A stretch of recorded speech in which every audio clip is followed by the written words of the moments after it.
Vermont's Secretary of State faces a federal lawsuit for defying a Trump administration request to turn over personal voter information. Plus, the president is yet to nominate a new U.S. attorney for the state, creating vulnerabilities in the court system. And unless lawmakers take action when they reconvene in January, a 12% hike in property taxes is on the horizon. That and more ahead on Vermont This Week.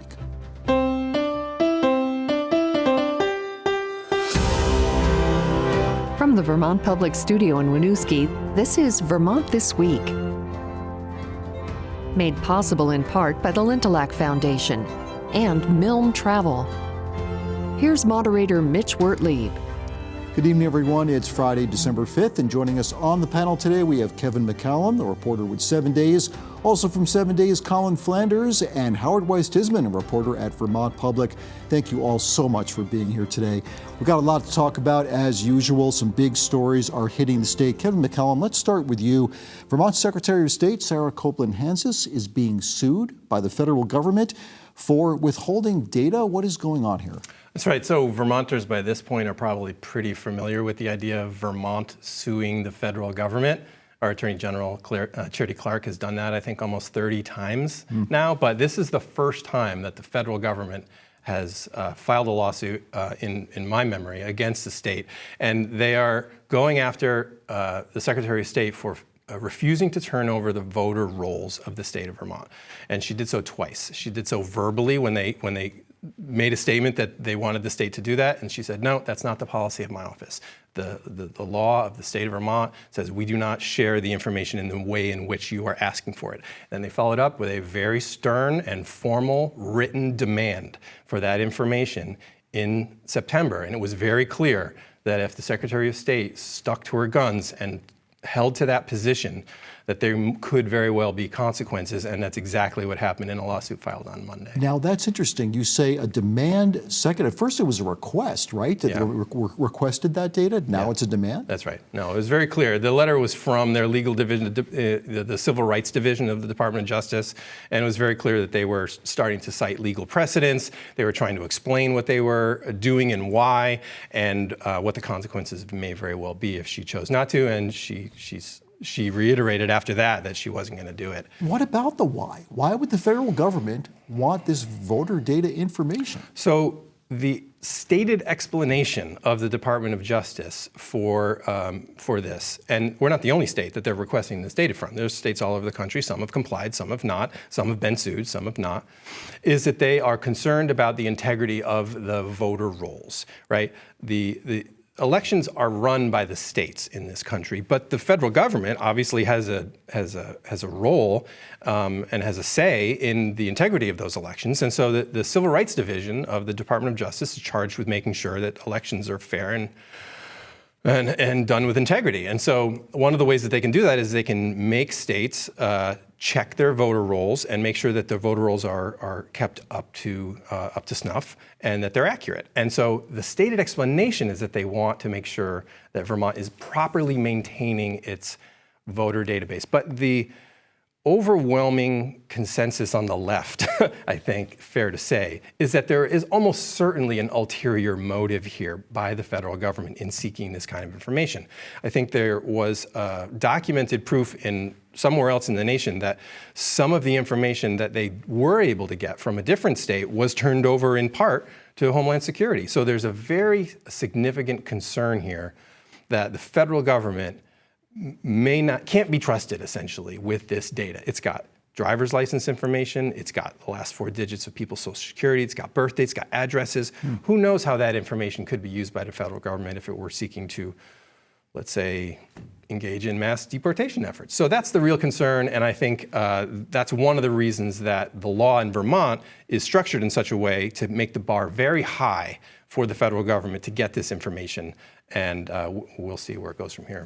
Yeah, that was my next question, where it goes from here. Will Charity Clark, the Vermont's Attorney General, be involved, do you think? In any way? We asked Charity Clark about this, but it was before she had even been served. Colin actually was the one who originally spotted the lawsuit in the courthouse, forwarded it to us, and the Secretary of State and Attorney General hadn't even seen it yet. So they were not able to make any substantive remarks. But the one hint, I don't remember exactly how she phrased it, but she definitely, Charity Clark said something to the effect of, we haven't seen this yet, we haven't read it, but we're honored.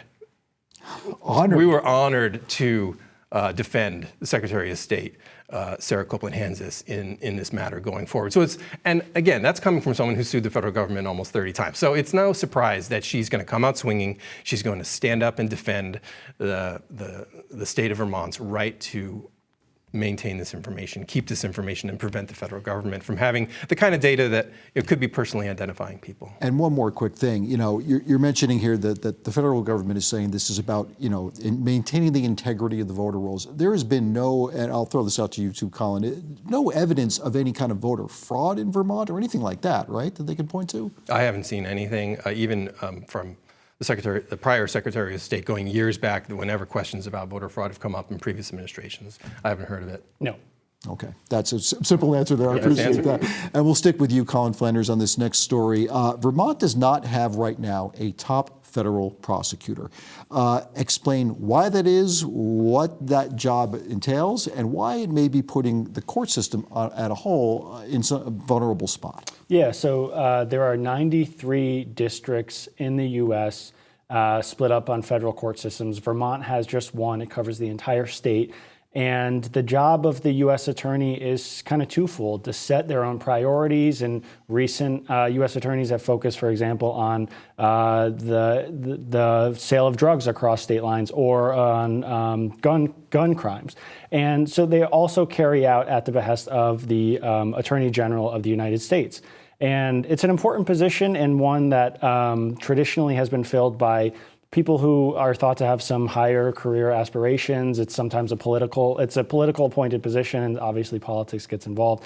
In this case, we had a U.S. attorney right up until January 20th, Inauguration Day, which it's traditionally, if you're appointed by an outgoing president, you will resign and let the new president put somebody else in the position. Which is what happened here. Which is what happened here. So Nicholas Carest, he was serving right up until January 20th. He resigned, and in his place was Michael Drescher, the first assistant of the office. He was elevated to acting.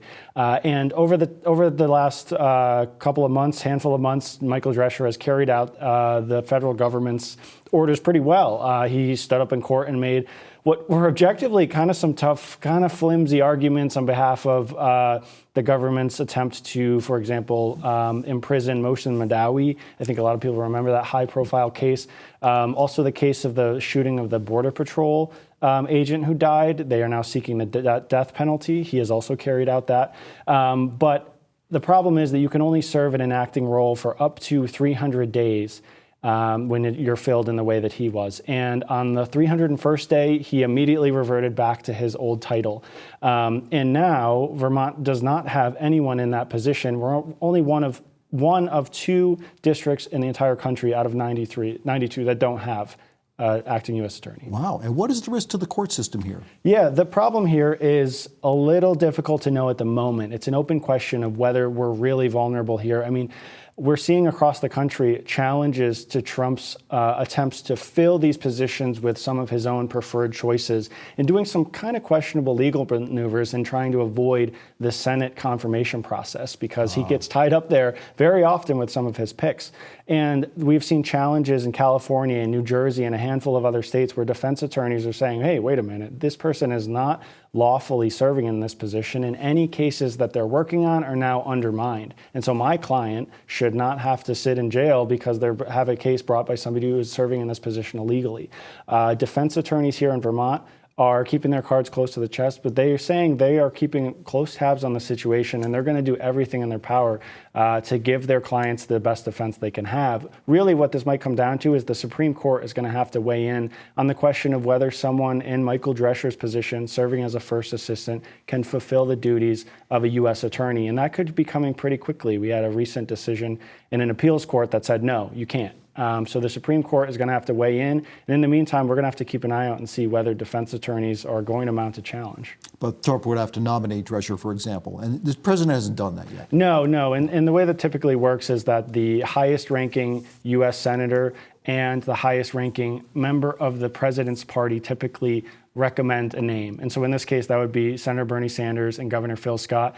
Phil Scott's spokespeople say that they have not heard anything from the federal government about this. Senator Bernie Sanders people have not gotten back to us despite repeated requests, but I would imagine that there is some tension on, obviously, Senator Sanders and the president don't always see eye to eye. And so we have absolutely no indication of when a name might come and how easily that person might get confirmed. Okay, well, we're going to keep following you, reporting on that. Thank you for the update. Let's move on to a story which I'm going to just open up to the whole table here, but I'll start with you, Kevin McCallum, because you wrote about this recently. In 7 days, Vermont is staring down the possibility of a 12% hike in property taxes. This has to do with the complicated issues with schools, Act 73, et cetera.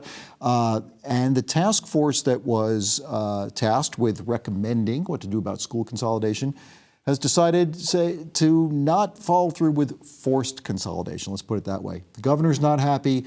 What's going on here with this whole kerfuffle? That's right. So on Monday, the Department of Taxes issued what's called its December 1 letter. They do this every year to give everybody a heads up about what the likely upcoming tax increase may be if nothing else changes between now and next year. It's a very preliminary letter. It's subject to a great amount of interpretation and questions, right? The letter comes out and some people dismiss it as not really accurate. It's only an estimate. But this letter has been a lightning rod. I mean, it's been a big deal in the last 2 years in Montpelier because, as you well recall, 2 years ago when this letter came out, it showed an 18.5% property tax hike. People went berserk. I mean, that was a huge, huge problem. It transformed state politics because everybody stopped and were like, oh my God, like this is not sustainable anymore. We have to do something different. Now, they were able to get that tax rate, the education tax rate, down to a little over 13%, 14% that year. So it is true that this number and in this letter is not written in stone by any means. There are lots of things that can be done. But after that 2 years ago, it went from 18 down, they finally got it down to 13. Last year, this letter came out and it said the tax rate increase was going to be around 6%.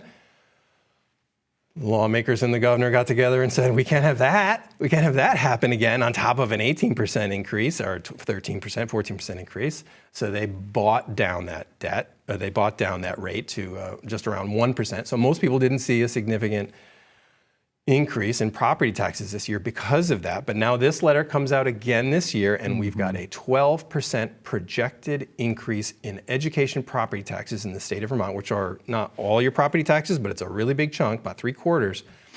And if we don't do anything, if the state doesn't do anything, if the legislature and the governor can't come together to figure out a way to reduce this, it's going to be 12%. But they almost certainly will. They almost certainly will try to find something to get this number down. And the number is a little bit misleading because the 12, if they did the same thing they did last year, would be 6. So let's just assume they find another $100 million to put into the education fund. The increase would be 6%. But I think Vermonters are not going to tolerate even a 6% increase on top of all that's happened, because I think in 5 years that would be 40% increase. So Well, it's a big things here, deal. though. There's a lot going on here. As you mentioned, getting that number down to 1% meant taking about $118 million out of the general fund. That's right. Buying that down, as you said. Right. If they did that again this year, it would get down to about 6%, which is better than 12. But is there any indication that Governor Scott is willing to do that, take more money out of the general fund, assuming it's even there, and buy down the rate again to about 6%? There's been any indication that he has the stomach for that? We have asked him and his administration officials that question multiple times over multiple days. And the answer continues to be, we're still putting together our budget. We don't know if we're going to be able to or want to buy down in a similar fashion or to a similar amount. And I think the huge question is, do they have it?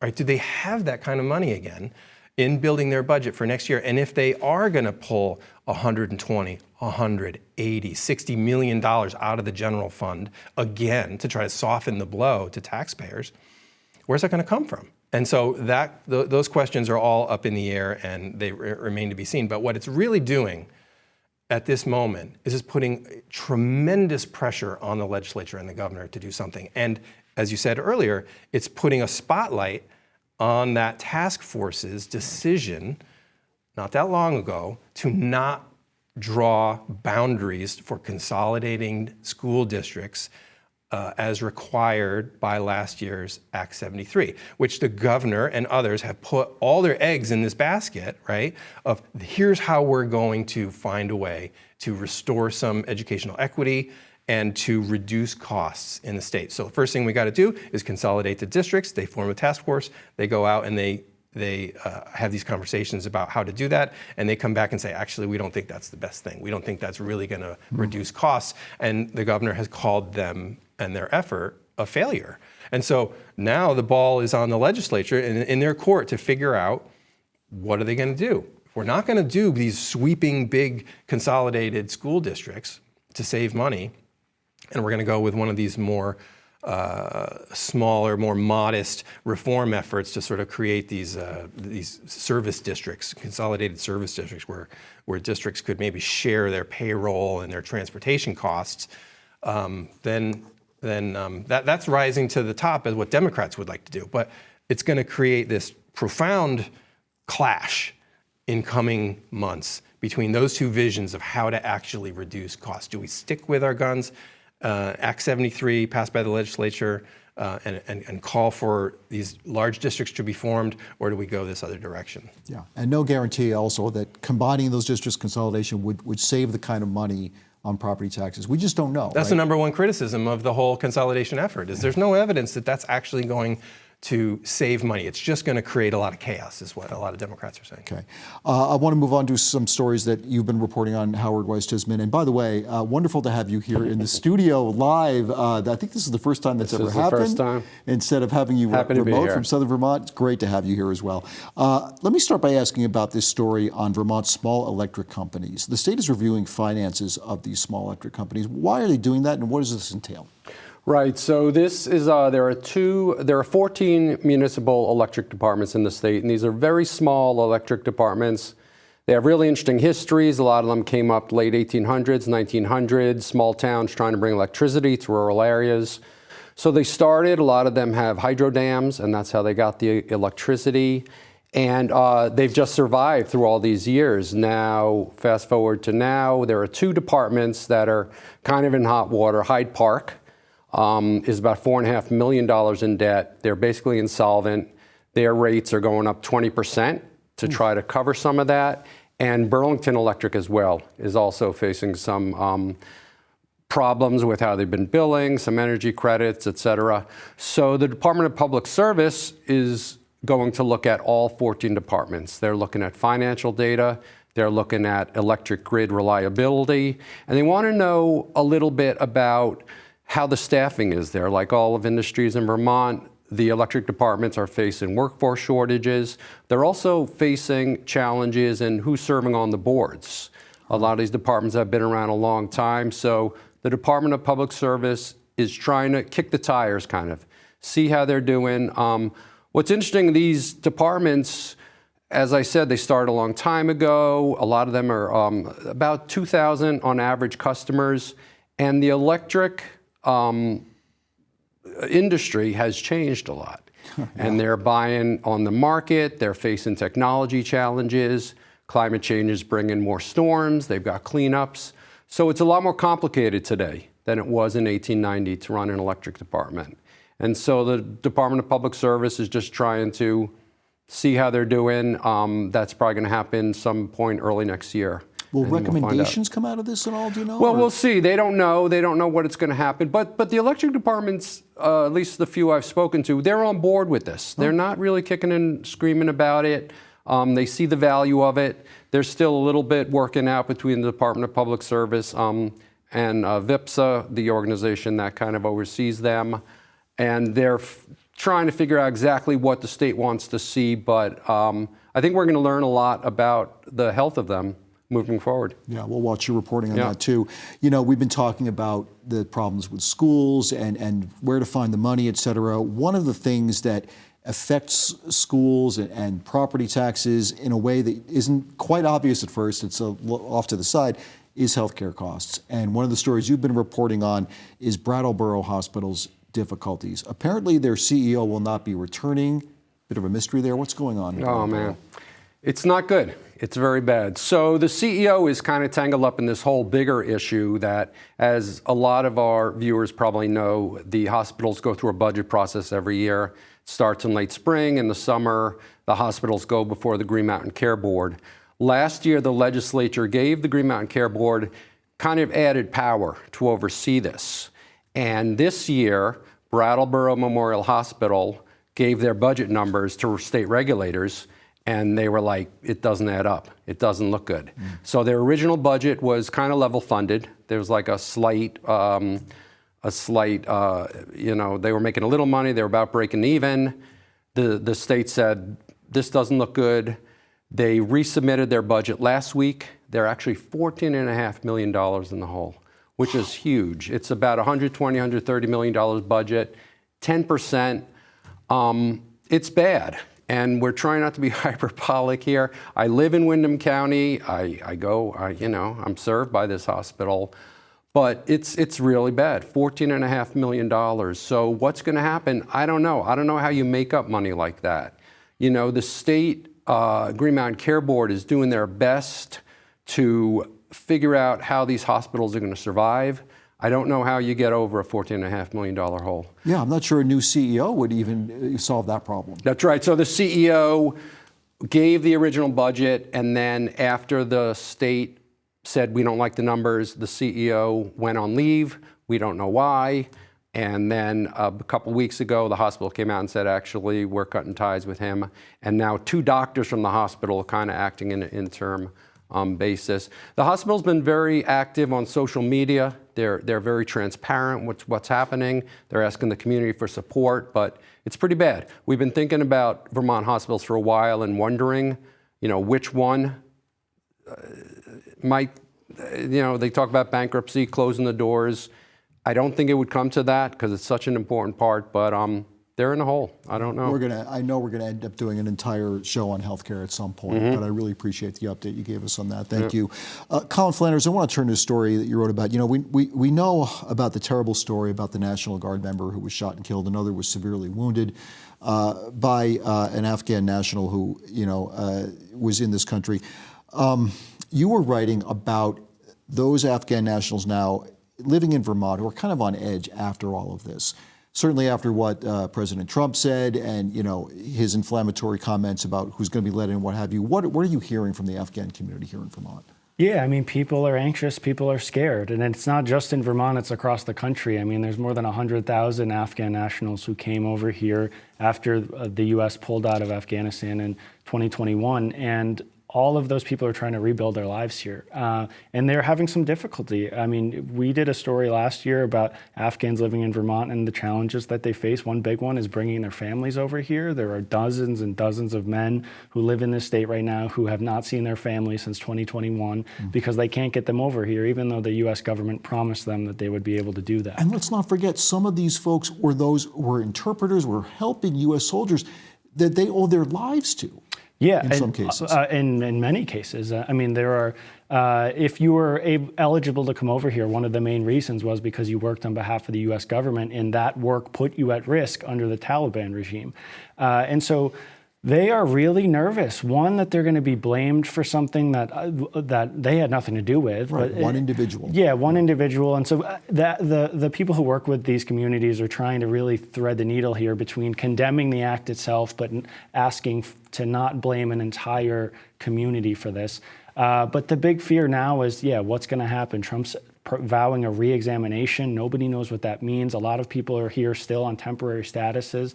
And again, they have no idea whether they'll ever see their families again. And the fear is that a lot of men might consider just going back to Afghanistan despite the risks. All right. I want to thank you again very much for featuring that very difficult story. And I want to thank our panel today, Kevin McCallum from 7 Days, and also Colin Flanders from 7 Days, and of course, Howard Weiss-Tisman from Vermont Public. Before we go, we want to mention the passing of a great folk musician and a wonderful person I interviewed many times, John Gilmore, who died at the age of 77 after a battle with leukemia. He also wrote one of the great tunes about Vermont and Vermont's participatory government, a town meeting tune. So we say goodbye to the late, great John Gilmore. I'm Mitch Wertlieb, and I'll see you again next Friday for Vermont This Week. volunteers, saving lives for all these years. We support our heroes till the end. Down from the mountain,